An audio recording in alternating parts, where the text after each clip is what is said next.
Eh bien bonjour, je suis Frédéric Boran et nous allons voir maintenant la deuxième partie de la notion d'héritage, notion fondamentale. Petit rappel, donc dans une première partie, je vous avais expliqué comment ça fonctionnait, à quoi ça servait, mais on n'avait absolument pas présenté l'aspect technique de la chose. Alors, première chose, on va commencer classiquement par la syntaxe. La syntaxe est très simple pour dire qu'une classe hérite d'une autre classe. On va utiliser les deux points. On va écrire donc toujours la portée, un public ou privé, classe, le nom de la classe, donc de la classe fille, deux points, le nom de la classe mère.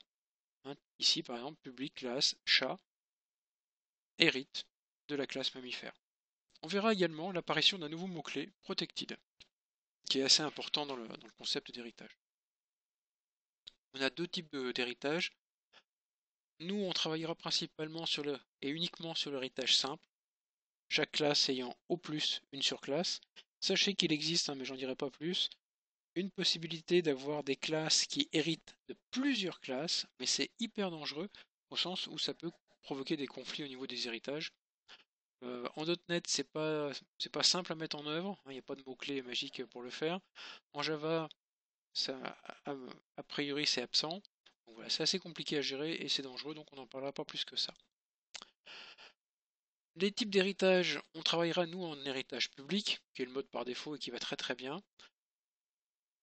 Comment ça marche? Tout simplement, tous les attributs et toutes les méthodes publiques de la surclasse seront utilisables par les méthodes de la sous-classe. Les méthodes protégées, donc avec ce fameux mot protected, donc les attributs et les méthodes protégées seront également utilisables par la sous-classe. Par contre, tout ce qui est déclaré en privé, c'est-à-dire en private, ne sera pas accessible à la sous-classe. Il y a un autre mode d'héritage, pareil, hein, j'en dis deux mots, mais j'irai pas au-delà. On peut faire de l'héritage privé ou protégé. Et dans ces cas-là, seul ce qui est public dans la surclasse est utilisable dans la sous-classe. Voilà, ça c'est pas très intéressant. Le problème vient de la notion de private. Hein. Quand vous avez besoin d'avoir des éléments privés, quand vous avez des éléments privés dans une classe mère et que vous devez les utiliser dans une classe fille, deux possibilités. Soit vous passez par une notion d'accesseur pour les rendre visibles de la classe mère, de la classe fille, pardon, mais dans ces cas-là, vous les rendez visibles par tout le monde, sauf si vous utilisez protected, et ça va être ça l'intérêt du mot-clé protégé. Soit vous passez les membres, non pas en privé, mais en protégé, avec le mot-clé protected. Alors ça, comment ça marche, ce fameux mot-clé protected? Vous allez voir que c'est hyper puissant et vraiment fondamental dans l'héritage. Voici une classe humain avec trois attributs, nom, prénom, âge. Bon, il y a deux chaînes et un entier. Le nom, il est privé. Le prénom, il est protégé et l'âge est public. Il y a une méthode qui s'appelle Titi qui va pouvoir manipuler nom, prénom et âge. Classique, vous êtes dans une classe, tout le monde voit tout le monde, il n'y a aucun problème. Plus intéressant, la classe élève qui hérite de la classe humain. Deux attributs, section lycée, deux chaînes, une protégée, une privée. Une méthode publique Toto. Ce qui est intéressant, c'est que la méthode Toto, elle va avoir accès évidemment à section et lycée, hein, ces deux membres, les deux attributs de sa classe, quelle que soit la visibilité. Par contre, au niveau de la classe humain, elle aura accès à Titi, puisque c'est une procédure publique, à âge, puisque c'est un attribut également public. Intéressant, elle aura accès à prénom.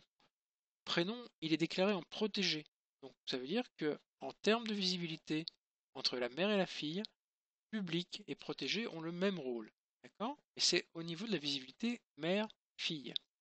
Donc ici, le prénom, il est protégé, en fait, ça veut dire que vous protégez sa visibilité à la hiérarchie, on va dire familiale, si on veut prendre un parallèle. Donc Toto pourra manipuler prénom. Par contre, le nom là qui est en rouge, il est déclaré en privé, ce qui veut dire qu'il ne sort pas de ce cadre-là.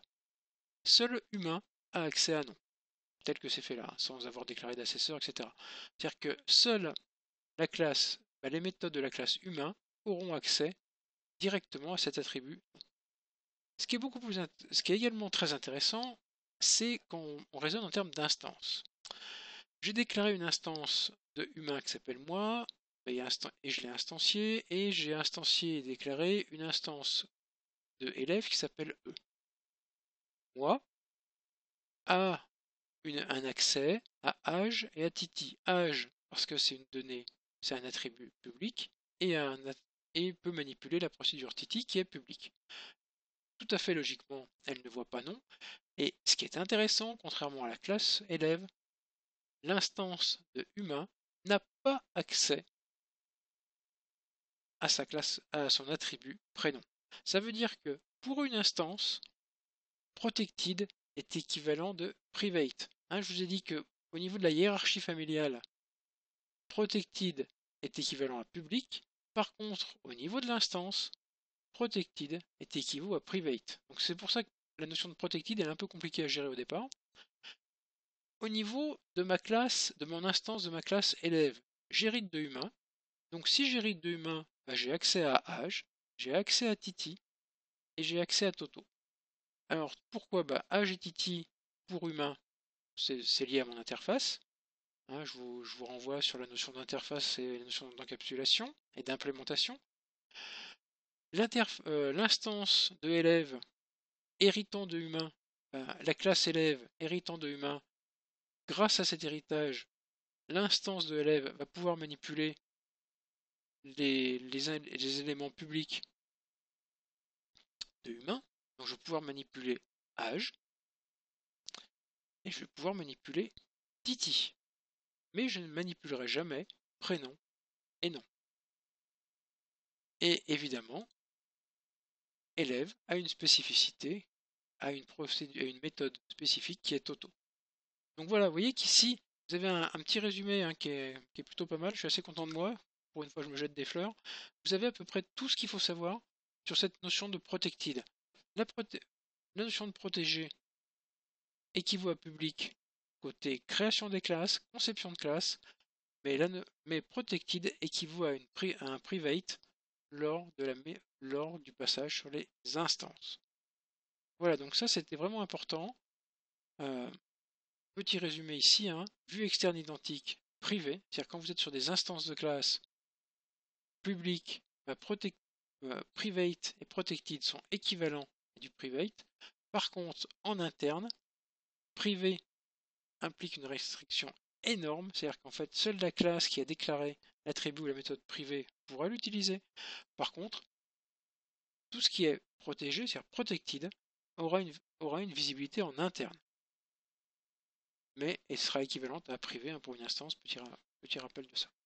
Voilà, donc j'espère que c'est assez clair. On va pouvoir passer à des exercices, simplement déjà sur la notion de visibilité. Et dans une troisième partie, on va s'attaquer au problème des méthodes. Comment on peut faire pour qu'une classe fille utilise les méthodes de la classe mère en les modifiant un petit peu ou en les redéfinissant, des choses comme ça qui sont encore un peu plus techniques. Je vous remercie.